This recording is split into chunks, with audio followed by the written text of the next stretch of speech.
Welcome to the Big Pivot. I'm getting feedback, but I am your host, Matt Zimmer. I want to welcome you to the inaugural episode of the Big Pivot. The Big Pivot is a show for entrepreneurs by entrepreneurs, and we'll get into what the heck that means in a minute. But first, I thought I'd give a little rundown on why this show exists, what the process is for what's going to happen here, and maybe why it's even called the Big Pivot. So I thought, first of all, for entrepreneurs, this is a show for entrepreneurs by entrepreneurs. Let's focus on the word pivot and what that actually means. And really, it feeds into how this show came about and maybe why I'm doing what I'm doing.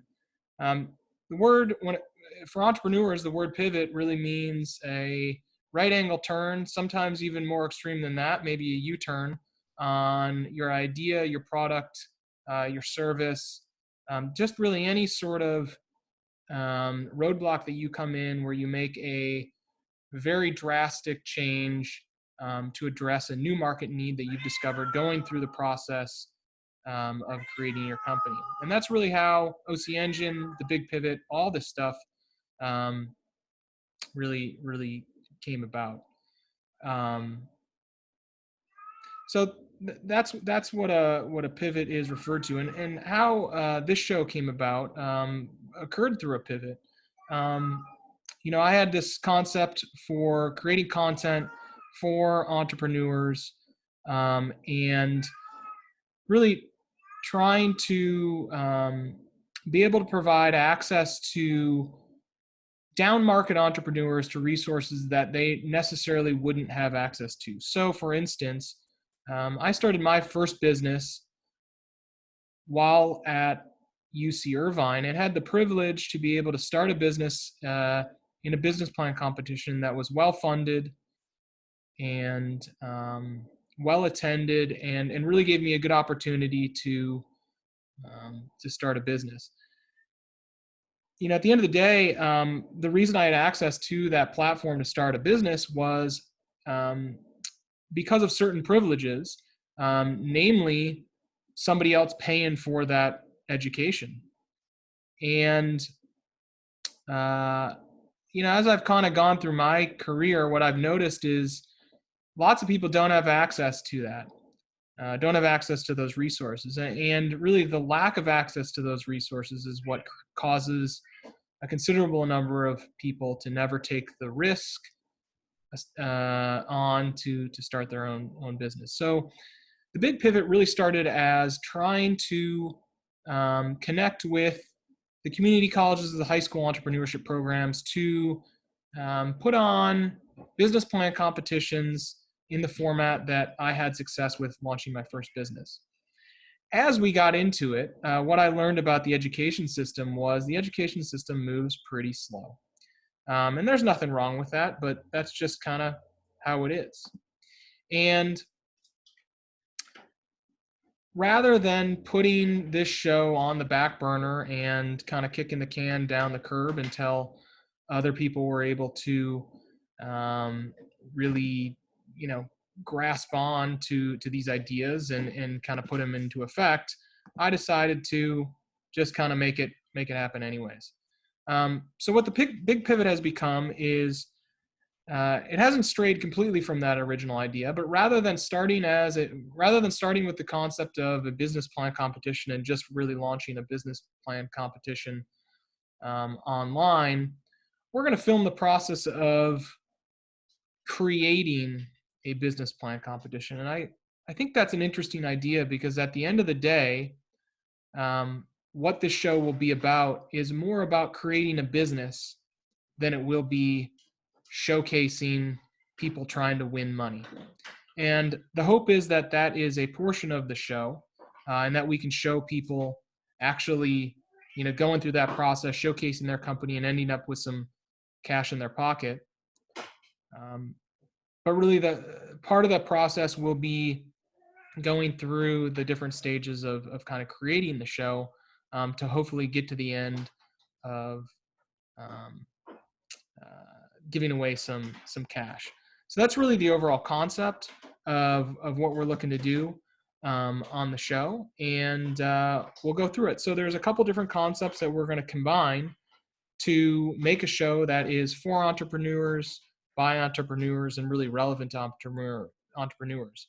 So the couple different pieces that we'll be combining are one, education and really experiential learning. So getting experts to come in and talking about their experiences in the world of entrepreneurship, as well as talking about different educational lessons. Maybe just real kind of basic concepts that have tripped me up and others as we bring them in. Number two, connections. So we hope to facilitate and bring on different guests that'll be able to provide people with access to resources that they may not otherwise been able to get. And three, money. So that's really the core of this show will be cash. So we're going to try to bring in capital in to give to you entrepreneurs to end up winning to help fund your company. And this show will not make money, but we hope to bring in cash and facilitate it getting it into your pocket, and thereby turning our viewers into potential prize winners. And really hoping that by listening to some of the lessons, taking advantage of the connections, that will set you up to be more likely to earn some of that cash. So that's kind of what the show is going to look like. And we'll be having some interviews. We'll be talking about entrepreneurship. We'll be raising some capital all in the same time. And out the other side, we hope to be able to award that to some great companies and help them grow. So today's first lesson, I wanted to talk a little bit about supply and demand, and really think about supply and demand in the current market and how it may be affecting businesses. And really how maybe startup businesses should be thinking about the changes in supply and demand, and how maybe they should be addressing those in the marketplace. So obviously we're in this COVID-19 situation. Everybody's staying at home, and one of the things that has obviously happened is demand for many products, services, goods, whatever you want to call it, people's time has really dropped into a pit. And some people saying it's never going to come back, which means a lot of those industries have peaked and they'll never be able to recover to what they did. So we may have hit a peak for a wide number of businesses.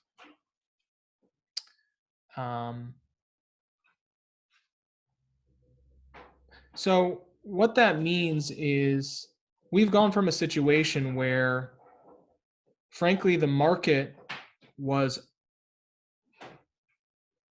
undersupplied and over demanded.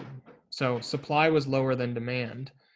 And that really radically shifted to now where supply is far greater than the demand for those products. Now, that doesn't mean that that supply goes away immediately. In fact, that supply is sitting in warehouses and everything like that. So we have a lot lower demand than we do supply. And so there's a couple ways of really correcting that. One, it could be to drop our supply to match our demand, right? And level that curve. The other could be to drive up demand again above supply and hopefully re-level the curve that way. The other may be that some of those resources just kind of drop off and need to be repurposed, and maybe really the market shifts to a totally different direction where supply and demand need to basically recreate themselves in a different form that's more relevant to the market today. So my position is that really the demand that has been lost, I don't believe will ever come back in the same form. And what that represents for startups is an opportunity. It means the market has shifted, and the people that were creating the products which really had the power previously, no longer have the power. And in fact, all they have is supply. But what they don't have is the ability to create demand. They have no idea how to sell their products in the new world. They do in the old world, but in the new world, they have no idea how to build and grow demand. And so where the power shift can happen is the people that can facilitate growing demand for the goods and services that are oversupplied are the people that can capture value from those products and services. And the people that are oversupplying will be willing to trim their margin down to bare bones in order to get those products and services out of their warehouse. So when it comes to where I believe entrepreneurs should be focusing today, if we looked a month ago, people would have said technology, technology, technology. What we need to do is you need to build. You need to build your thing, find your thing, get your thing out there. And really sales is an afterthought because you're just going to run Facebook ads, you'll run Google ads, it'll solve itself. And really what's happened is now the shift has come where the people that can facilitate moving that supply are the people that really can demand power. So where I would advise companies today is it's okay to build. It's okay to build new tech and stuff like that, but really you should be focusing on how do I grow demand, or how do I facilitate the growth of a demand so that the products and services that are moving through what I'm creating, I can capture value on. And really thinking about, all right, well, we've got all these people out there that are no longer buying. How do I provide, how do I create a product or service that gets them excited to start spending? Again, is really a problem that will need to be solved for a wide variety of industries. So that's kind of my lesson. That's kind of my viewpoint on where the market is today, and maybe how entrepreneurs should be thinking about how to address the market. So with that, I'm going to launch into our interview for today, and I've got on, hopefully my audio isn't super choppy, I don't know, but I've got on my parents today because this is a startup. And, you know, for friends and family is the first round of financing. So it's the first round of interviews. So welcome, Steve and Sue Zimmer. Welcome, Matt. Good to be here. How's it going? It's snowing. Yeah. Yep. That's good. I noticed you guys got pictures in the background of me, so that's awesome. Right. So I thought I'd just ask some questions of you of maybe getting the family's perspective on entrepreneurship in general, and maybe some different thoughts on some of these concepts that I'm looking to cover on this show. But I guess, you know, I'd really maybe like just like an overview from you on you know, at the core, this show, I kind of brought up the idea of a pivot, and from, you know, the creator's perspective, that's I guess starting the company is, people always say starting the company is kind of the biggest leap, and I actually haven't experienced that. To me, starting the company has always been easy. It's just you kind of just do it. Where the fear really comes in is actually taking an idea that you're working on and you may have been working on for a long time and really going in an opposite direction. And my gut tells me, well, not my gut, I feel pretty confident that to outsiders that can sometimes seem crazy, like you're throwing everything away that you've been working for. And I thought I'd just maybe ask, from your perspective, you've probably seen me do that several times, whether it's been in sports or professional life or whatever, I thought I would ask just from your perspective, kind of what is that like? Or maybe you disagree with me that it's that actually the initiation is the scarier part. I mean, That makes sense? I think I'm just thinking about an entrepreneur. When does a person become an entrepreneur? And I don't think it's when they come up with the idea. I think to some degree, it's you're kind of born with it. I mean, I'm just looking at you. I mean, at the time when you were small and you used to disassemble everything and try to figure out how it worked, or just get your mind into a project and have to complete something. I mean, there was something about creativity and this very desire to understand, and whether you fully understood it or not, you just on your own went out and started. It wasn't somebody telling you had to learn about taking apart an electric clock or a radio or whatever else we had in our garage. So I think in your case, and probably a lot, that entrepreneurs are somewhat born, because I think, a lot of people that go through and they aren't, I think entrepreneurs they're not risk averse, obviously. They're not unconfident. They're very inquisitive. And so, you kind of look at the person and say, well, that's kind of the person it is. But when you realize that person, your one of your children is actually maybe on a certain career path and is going to make a decision, say, oh, by the way, I'm going to stop doing this and go and try to start this company. As a parent, it's extremely scary. And then, but you're very confident and encouraged and excited about your son or daughter doing that. But it's scary. And then when you become an investor, that's an even scarier.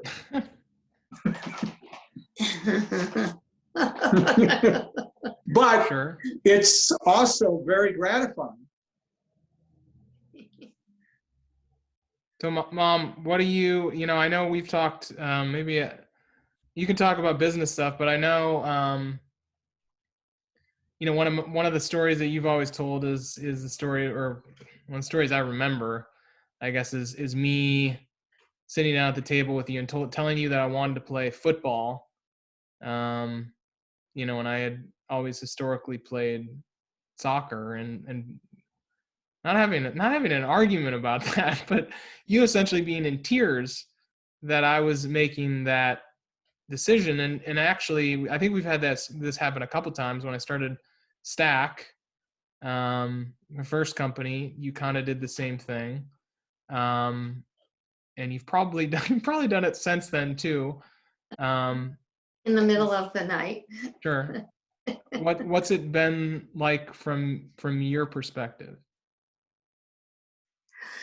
What's been the hardest part? What's been the easiest part? Well, the hardest part is the risks. Taking the risks, knowing how one path might go, but you decide to go a different path, and it's the risks that keep me up at night thinking about them. But I also know from when you were little, you always tried new things. And as Dad was mentioning, you were always curious about different things and taking things apart. Like I had an alarm clock. I was gone. I come home and I look in the garage, and my alarm clock, or your alarm clock was in pieces all over the garage. And so I mentioned to you, Matt, what happened to your alarm clock that worked perfectly that morning. And you said, well, it was broken, Mom. I just wanted to see how it was put together. So I knew you were curious. I mean, that was one of many times that I knew you were curious. And I think you do have to be curious to be an entrepreneur. That's for sure. But it's difficult as a parent. I feel confident in you. So I have faith in you. I have confidence in you. So my job is to let you go. Yeah. Long ago. So, No,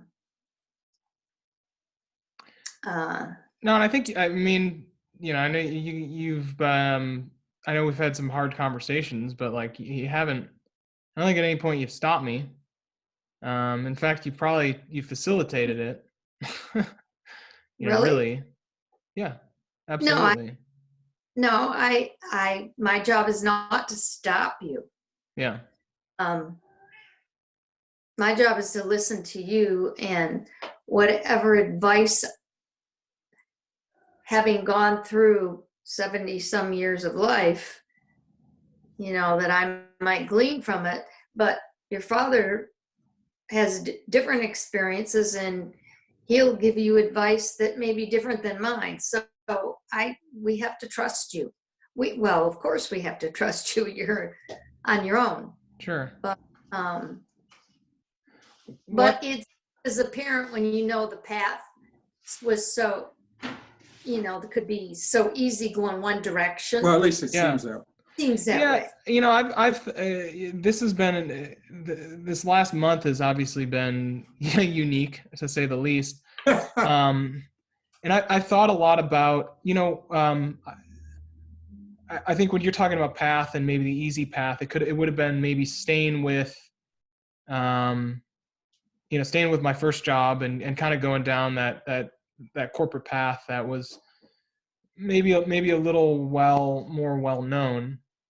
Right. And I can actually maybe that for that specific company, going through this period of time right now, it actually may have been a really safe choice. I mean, food company, people are eating food. So for that specific company, that may have been the right choice. I would argue that specific company could have been a little bit of luck, and I could have just as easily found myself in another type of job. Like let's say I had followed you, Dad, into the automotive industry, and I had a similar career trajectory. Let's say I probably wouldn't be feeling as secure in this moment if I had gone into an industry that right now is slumping more than. Well, it's basically stopped for the most Right. part. They're waiting, just trying to figure out how to start back up. So I'm wondering if the, when you talk about security and stuff like that, to me, the job would have been like that specific job and staying with that specific company. I don't even know if the likelihood that I would stay with that company, even if I didn't decide to start my own business, I don't know. I probably wouldn't have, right? I mean, most people move on fairly regularly today. Maybe not. So I could have still had a corporate. I could have still had a corporate. Sorry, I could have still had a corporate job and still have a lot of risk.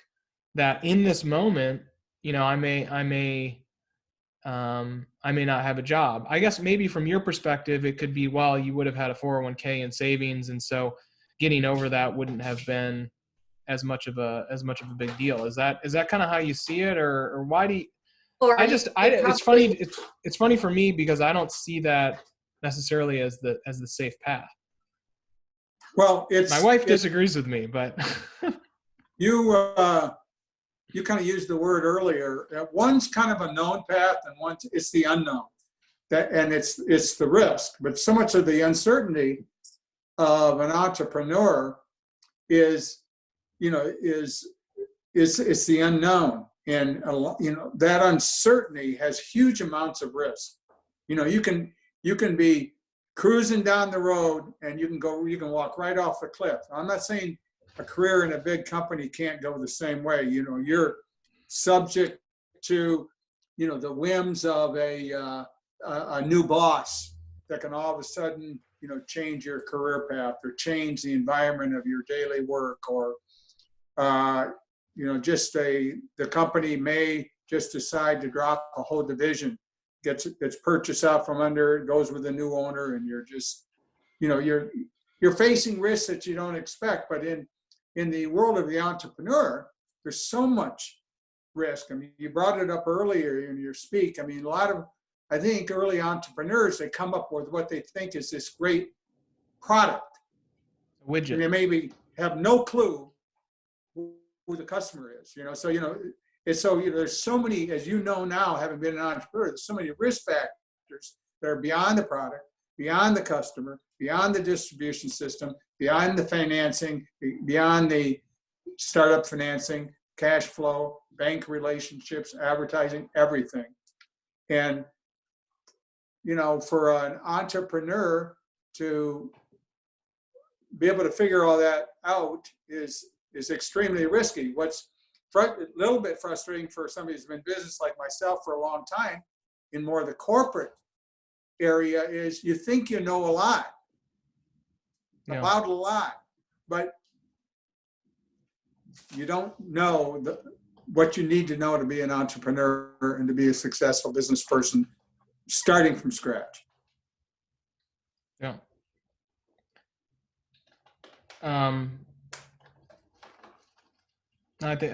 Mom, sorry, I'm sorry. Dad got me thinking. I didn't mean to cut you off earlier. You didn't. I'm wondering. I think there's been a couple times in my life where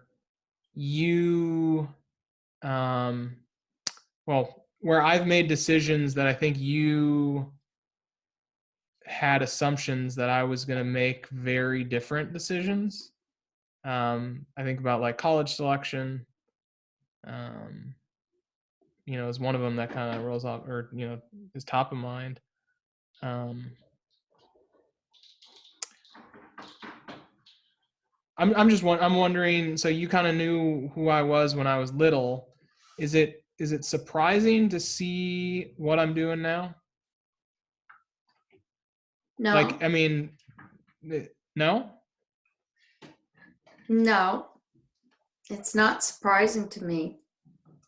And when you say I was surprised at where you went to college, it was a little bit, because it was a little bit. However, you made that choice, and I think you made a very good choice. And so that's why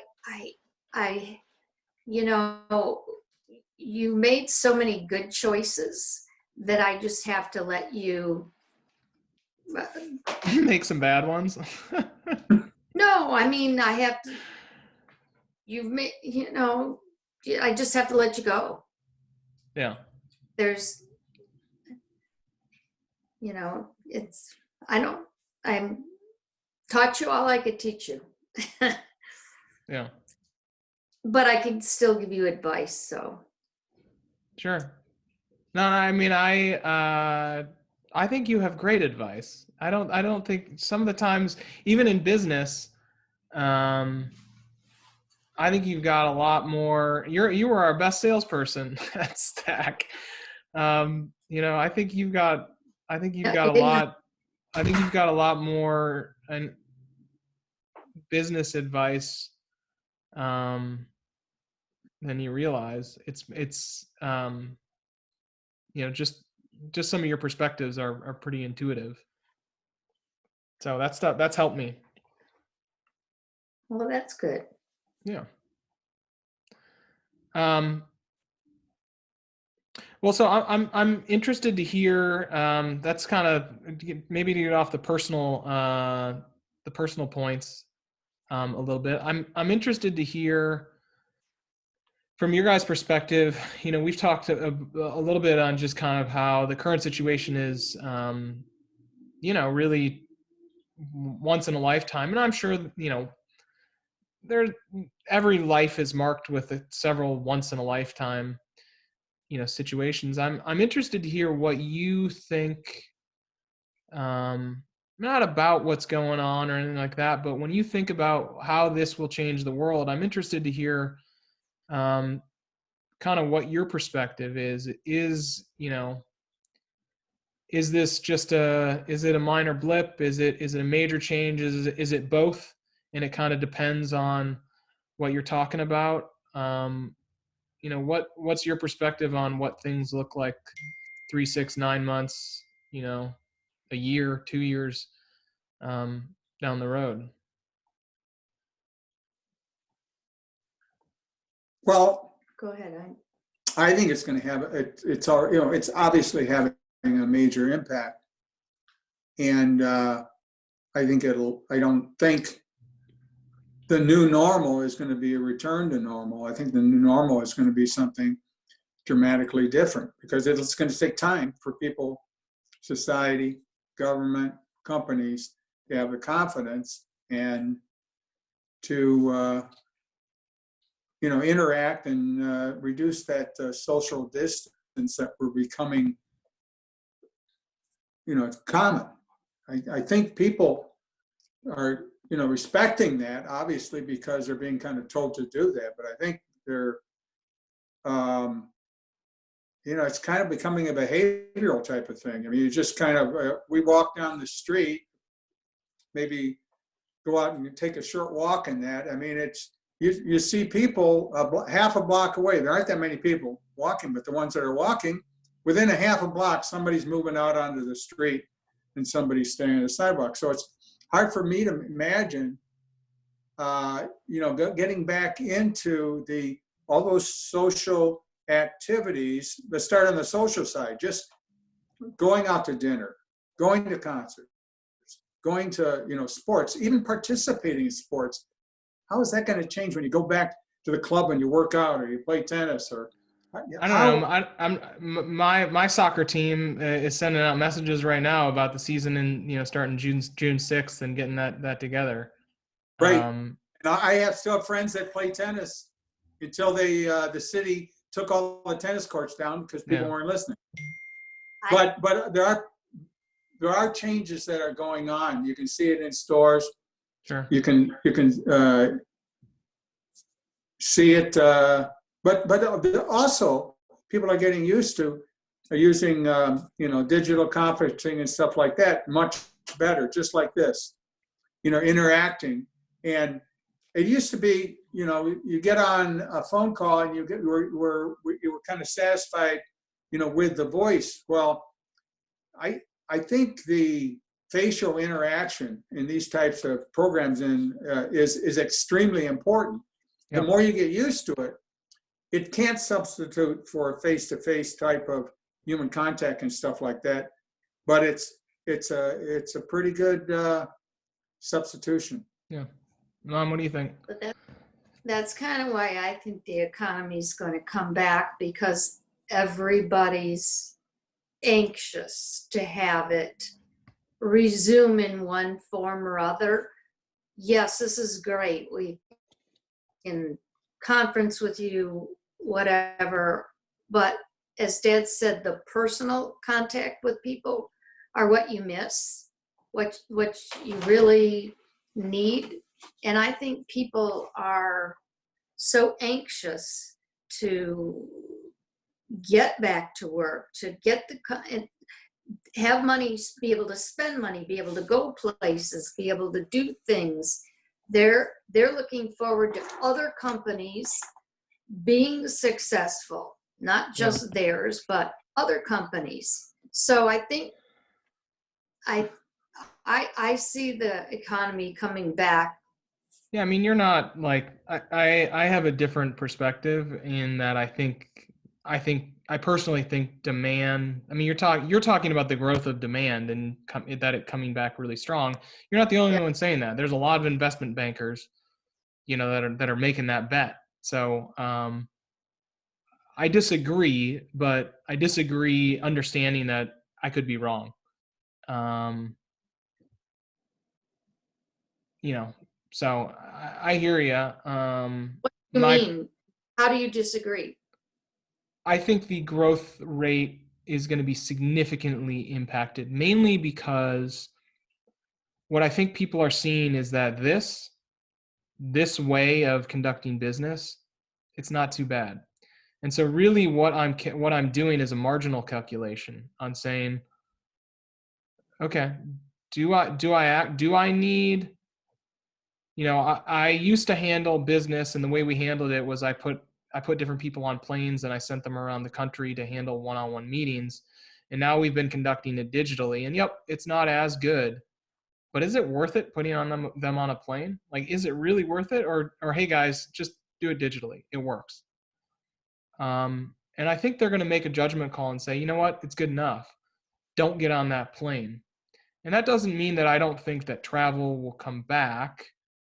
It's not going to stay at a low, but I think that move is going to be a lot longer process as people figure out, okay, well, yeah, business how travel. do we drive demand? How do we make people want to spend that money versus being like, this is good enough. What about restaurants? What about restaurants? I think the same thing. What are going to be the little luxuries of the future? I mean, you look like Starbucks is a very social place. They've chosen that model to be, it's face to face, it's interaction, it's right there. I mean, what's going to happen to something like that? It's very successful, and it's kind of the cheap luxury. And what are those going to be in this new world? Well, and that's where, one of the questions I wanted the kind of the closing question I want to ask you, and maybe I'm going to answer before I ask you. So I'll ask now, and then I'm going to say something for a second. I was going to ask you, are you hopeful?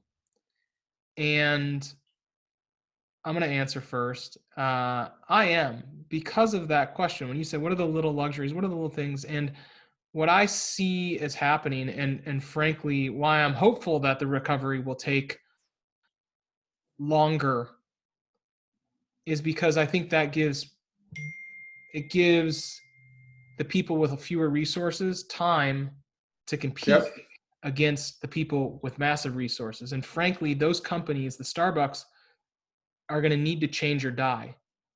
Right. And if they do not change, and they don't recognize that, hey, that little luxury has changed, and we're going to need to change what we do. And maybe some industries will need to change more than others, and some incumbents will have an easier time changing than others. So I'm not going to, I won't cast a super wide net across everybody, but that to me represents hope for, the smaller guy actually now being able to come out punching. And that makes me really hopeful for, people like myself, but people that for a long time, I feel like haven't had that opportunity. The market has been really locked. And so for me, I think I'm really hopeful about, kind of what the changes will look like. So I'd ask maybe the same to you. Are you hopeful about, changes that may come? Are you fearful, or, where's your head at? Go ahead. I am extremely, I'm always an optimist. I'm extremely not hopeful. I'm confident. It may take longer than I'd like. I mean, there's concerns out there. I mean, we've got so much money flowing in. There's going to be more stimulus money coming in. Really, you're going to say, there's a lot of goods and stuff out there that are in inventory and stuff like that. But there's going to be a lot of money pushed around too when people start to work and do that. Also, we got to really worry about, inflation and some of those things, which will have a big impact. But I think healthy convenience is really something that, you know, I think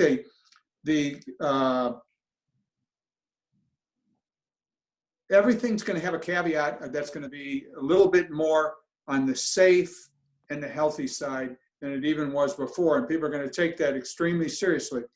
And you're going to see that the successful products and company are going to have an element of that. Mm-hmm. And there are some things out that are going to, I think, aren't going to make it through this transition because of the real or the perceived health impacts. So I think there's a lot of opportunity.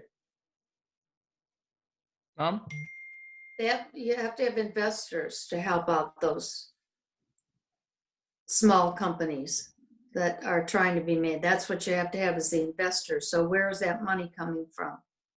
I don't know. I've been asking myself that for a long time. Well, and if the big companies are suffering, then are the entrepreneurs going to suffer? But I just, yeah, I see it all. I just see it working out, but With a lot of bumps in the road. there's a lot of bumps in the sure, road. of course. You know, one of the things, so I'll close on this. One of the things I think I've realized is, I think apparel for startups and